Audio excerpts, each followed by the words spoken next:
दोस्तों, मेरे चैनल पर लगभग 1000 के आसपास वीडियो है और उन सभी वीडियो में से आज का वीडियो सबसे इम्पोर्टेंट है। अगर आपने आज का वीडियो नहीं देखा तो आपने कुछ नहीं देखा, क्योंकि आज हम आपको इस वीडियो में वो चीज बताने वाले हैं जिसे गांव समाज में हर इंसान बोलते हैं। आपने गांव समाज में ये बोलते हुए जरूर सुना होगा कि स्त्री को समझना नामुमकिन है, और लोगों को बोलते ये भी सुने होंगे कि जब स्त्री को भगवान नहीं समझ सके तो हम लोग क्या समझेंगे। ये कहावत बहुत प्रचलित है। आज हम आपको स्त्री के गुण के बारे में बताने वाले हैं जो भगवान ने बनाते समय स्वयं बताए हैं। आपको यह कहानी सुनने के बाद पैरों तले जमीन निकल जाएगा कि आखिर भगवान ने स्त्रियों के बारे में ऐसा क्या बता दिया। और ऐसा माना जाता है कि स्त्रियों को समझना बहुत मुश्किल होता है। आपको यह जानकर बहुत आश्चर्य होगा कि जब स्त्री की रचना हो रही थी तो भगवान ने बहुत फुर्सत से इनकी रचना की थी, और रचना करते करते इतना वक्त लग गया कि देवता भी भगवान से सवाल करने लगे कि हे भगवान, आपको एक स्त्री की रचना में इतना समय क्यों लग रहा है। दरअसल भगवान जब नारी की रचना कर रहे थे तब उन्हें 7 दिन पूरे हो चुके थे, और उसके बाद भी रचना चलती रही लेकिन पूरी ना हो सकी। अभी यह अधूरी थी। ऐसे में देवदूत प्रश्न करने लगे और विवश हो गए कि क्या वजह है कि भगवान को इतना ज्यादा समय लग रहा है। उन्होंने पूछा कि हे प्रभु, आपने 1 मिनट में दुनिया बना दी, लेकिन नारी को बनाने में इतना समय क्यों लग रहा है। आखिर आपको इसे बनाने में इतना समय क्यों लग रहा है। इससे पहले आपने किसी भी रचना में इतना समय नहीं लगाया।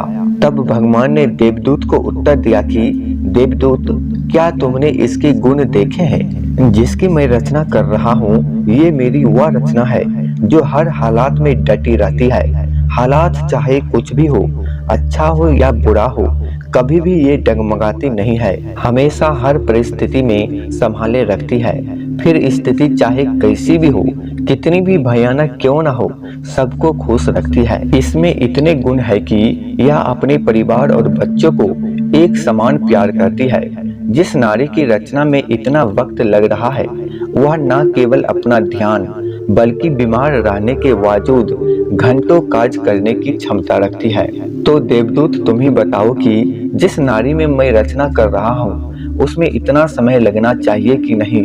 देवदूत, मैंने नारी में इतना प्रेम डाला है कि पूरी दुनिया एक तरफ हो जाए और नारी का प्रेम एक तरफ हो जाए, फिर भी नारी के प्रेम में कभी भी कमी नहीं आएगी।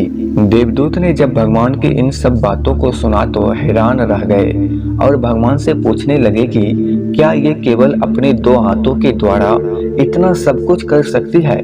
तो भगवान ने इसका जवाब दिया, देवदूत, बिल्कुल इसी के कारण तो यह मेरी रचना सबसे अद्भुत और सबसे आश्चर्यजनक कहलाएगी। यह सब सुनने के बाद देवदूत ने पास जाकर भगवान की बनाई गई अधूरी रचना को जब हाथों से छुआ और जब उसके गाल पर हाथ लगाया तो देवदूत प्रभु से बोले, हे प्रभु, यह तो बहुत नाजुक है, ये कैसे इतना सब कुछ कर पाएगी। तो भगवान ने इस प्रश्न पर मुस्कुराते हुए कहते हैं, हाँ, तुम सही कह रहे हो देवदूत, ये बाहर से जितनी नाजुक समझ आ रही है उतनी है नहीं। शरीर और स्वभाव नाजुक जरूर है पर अंदर से उतनी ही मजबूत है। तब भगवान कहते हैं देवदूत को, देवदूत, आपको जिस प्रकार से आश्चर्य हो रहा है उसी प्रकार से सबको होगा, लेकिन इस रचना में यही गुण है कि जितनी ज्यादा यह नाजुक है इससे ज्यादा नाजुक कोई रचना नहीं होगी, और यह उतनी ज्यादा मजबूत भी है, लेकिन अवसर आने पर जब जैसा होगा उसी में ढल जाएगी।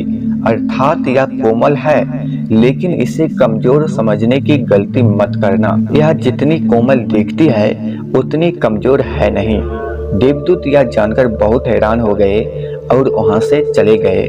देवदूत ये सभी स्त्रियों के गुण के बारे में जानकर हैरान हो गए और भगवान से बोले, आप तो धन्य हैं। प्लीज दोस्तों, मेरे चैनल को सब्सक्राइब जरूर कीजिएगा।